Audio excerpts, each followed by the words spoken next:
Welcome to my channel. నేను మీ లక్ష్మిని. ఈరోజైతే మా బాల్కనీలో మొక్కల గురించి మీకు చూపించి ఒక చిన్న టిప్ అయితే చెప్దాం అనుకుంటున్నాను. ఇది అందరికీ ఉపయోగపడుతుంది. నేను ఏం చేశాను అనేది మీకు చెప్తా, చూసిద్దాం రండి.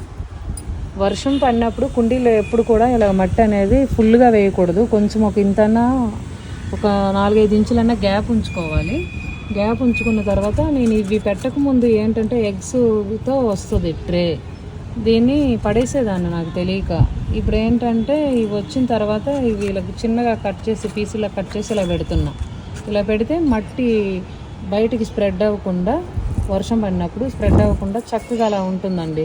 మనం ఇలా ఉంచేసామనుకోండి, అవసరం వర్షాకాలం అయిపోయిన తర్వాత కూడా ఉంచిస్తే చక్కగా కంపోస్ట్ అయిపోతుంది అన్నమాట. ఎక్కడైతే కొంచెం మట్టి స్ప్రెడ్ అవుతుందో వాటిలో ఇలా పెట్టేసుకున్నాను. ఇలా ఏమైనా ఇలా ఉంటాయి, కిచెన్ కంపోస్ట్ ఉన్నదనుకోండి, అది వేసుకున్నా కూడా వర్షం పడినప్పుడు మట్టి అనేది స్ప్రెడ్ అవ్వదు. అన్నిటిలో ఇలా వేసుకున్నాను. చూడండి, మీకు కూడా ఈ టిప్ అనేది ఉపయోగపడితే మీరు కూడా ఇది వాడుకోండి. ఇదిగోండి, స్వీట్ కార్న్ తెచ్చుకుంటాం కదా, స్వీట్ కార్న్ తెచ్చుకున్నప్పుడు దాని పైన ఉన్న పొట్టు అనమాట ఇలా తీసేసి ఇలా పెట్టుకున్నా కూడా మట్టి అనేది స్ప్రెడ్ అవ్వదు వర్షంకి. ఇదైతే అందరికీ యూజ్ అయిన టిప్ అని నేను అనుకుంటున్నాను. మీరు ఎవరైనా ఇలా చేయాలనుకుంటే చేసుకుంటే చాలా ఉపయోగపడుతుంది.